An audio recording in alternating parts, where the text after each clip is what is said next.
Como é que o senador encara essa guerra na política? Porque não é uma guerra, essa guerra não pode ser comparada a nenhuma guerra da comunicação no Brasil, não pode ser comparada à guerra da Globo e da Record pela liderança, por exemplo, do SBT querendo reassumir a segunda posição. Eu gostei muito dessa pergunta, porque é um tema que eu tenho assim cada vez mais refletido sobre ele, e foi falado aqui da guerra de espaço em termos de Globo e Record.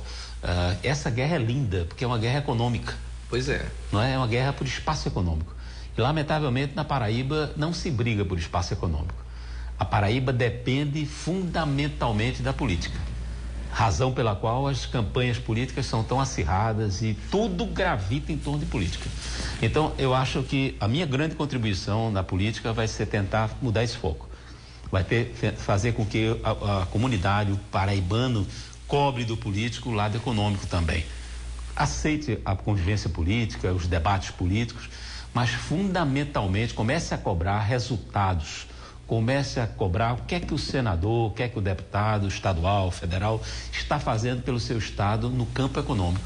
Porque se nós não pensarmos assim, nós vamos permanecermos com o estado cada vez mais empobrecido, cada vez mais dependente da política, porque na hora que não tem geração de renda própria, o estado, os municípios, quantos municípios nós temos aí que o fundo de participação representa 99% da arrecadação? Por que isso? Porque o município não tem renda própria. Na hora que o estado também não tem renda própria, ele depende exclusivamente das remessas federais. Daí, quando cai uma remessa federal, acontece o que está acontecendo. O estado está em dificuldade financeira exatamente porque depende fundamentalmente dessas remessas. Então, eu acho que o foco da política na Paraíba é tão violento, as campanhas eleitorais são tão violentas. Já se fala, quando você mal toma posse, a primeira pergunta que um repórter fez quando eu tomei posse é que o senhor é candidato à reeleição. Poxa vida, não tive nem tempo primeiro eu me elegi como suplente. Meu mandato é um mandato que eu adquiri em função da lei, porque está previsto em lei que o suplente assume, claro, quando há um impedimento do titular. O titular era de senador, passou a ser governador. Então eu estou pela lei como senador, claro, e serei senador por todo o mandato. Mas a primeira pergunta deveria ser: o que é que o senhor fará pela Paraíba? O que é que o senhor pretende atuar? Não, mas o senhor vai ser reeleito. Por quê? Porque existe uma dependência. A população vive da política, a população vive do emprego público, a população vive, os empresários, os construtores, os prestadores de serviços vivem. Uma agência de publicidade que não estiver ancorada ou na prefeitura ou no estado está morta. Nós estamos no século XXI e nós estamos 100% dependentes, escravos da política. Então, eu sou político, mas eu, como empresário, eu tenho que ter esse foco e tenho que tentar que a Paraíba acorde para uma boa política, que seja a política de resultado, a política que permita que a gente cobre, que a gente tenha projetos estruturantes. Nada se assiste aí no Rio Grande do Norte, pegue um carro, ande 100 quilômetros, vá ver o que acontece no Rio Grande do Norte, veja a competência que o Rio Grande do Norte teve de ser sede da Copa do Mundo. Nem se cogitou da Paraíba ser sede de nada. Por quê? Porque a política daqui não é feita com objetivos econômicos. É política por política. É um matando o outro, é um tentando destruir. Eu estava assistindo o Rui Carneiro explicando muito habilmente sobre a não aprovação do projeto, que era exigindo detalhismo. Quando está no lado da situação, nem busca o detalhe não, eu confio que o governo vai aplicar bem. Quando está na oposição, cobra da forma dele. E a Paraíba passou 45 dias sem aprovar. Foi o último estado dos 27 estados a ter a sua aprovação. Por quê? Porque aqui é a queda de braço política. Não vou facilitar isso, porque o outro vai pegar em dinheiro, pegando em dinheiro, ele vai fazer um bom governo, vai ajudar a Paraíba, mas vai se projetar politicamente. Não, a gente tem que botar um copo d'água, apagar o fogo daquele político para poder... Então, se eu puder contribuir desta forma, para mim basta, vamos dizer, para mim eu estou satisfeito com a missão como cidadão. Eu sou um cidadão, um empresário que está agindo na política, tentando fazer com que a política seja diferenciada, a política seja eu fiz uma referência aqui nesse programa do comportamento do senador Cícero Lucena e de Efraim Moraes no tocante ao centro de convenções, e farei todas as vezes que for necessário referências dessas, porque acho que isso é certo. Agora, na hora que Efraim ou Cícero tiverem contra a Paraíba no sentido, ou eu estiver, peço que eles venham cá e denunciem. Porque, na verdade, nós temos que nos unirmos. A classe política da Paraíba precisa se unir por um projeto econômico para tirar, porque senão nós vamos ser o berço dos velhos e das pessoas inválidas. Porque na Paraíba, hoje a referência que tem, não, é um lugar fantástico. Paraíba é pacato, tem uma qualidade de vida maravilhosa. Quando eu me aposentar, vou morar na Paraíba. Eu vim para Paraíba jovem, eu tinha 20 anos quando vim a primeira vez pensando em negócio aqui na Paraíba.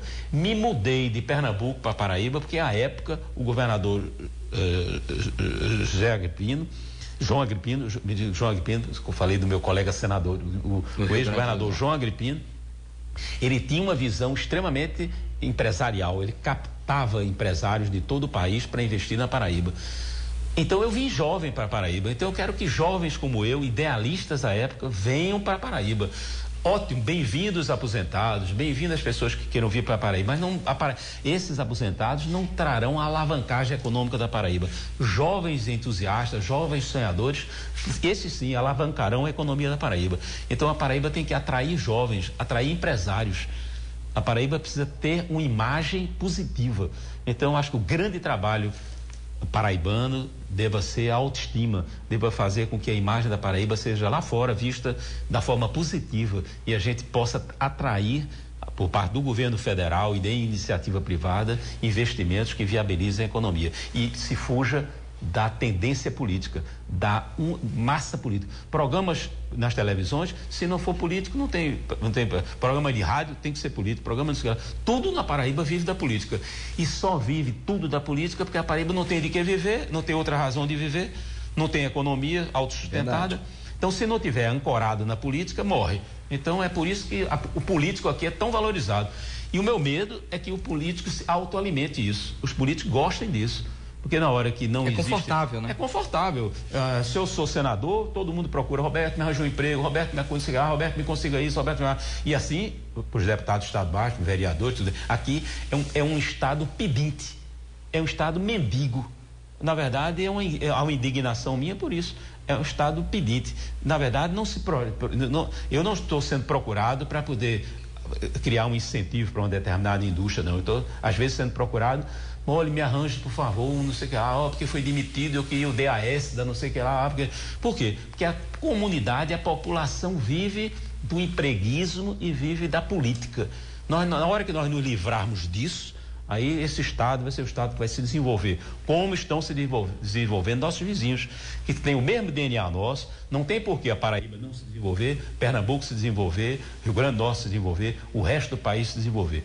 Nós temos que mudar essa imagem na Paraíba. Extraordinário raciocínio do senador Roberto Cavalcante, complexo, profundo e polêmico também, porque realmente deve incomodar a muitos coronéis da política um raciocínio moderno, inteligente como esse. Na verdade, a bancada do Rio Grande do Norte, senador Agripino Maia, senador Garibaldi, Rosalba. A senadora Rosalba, não é?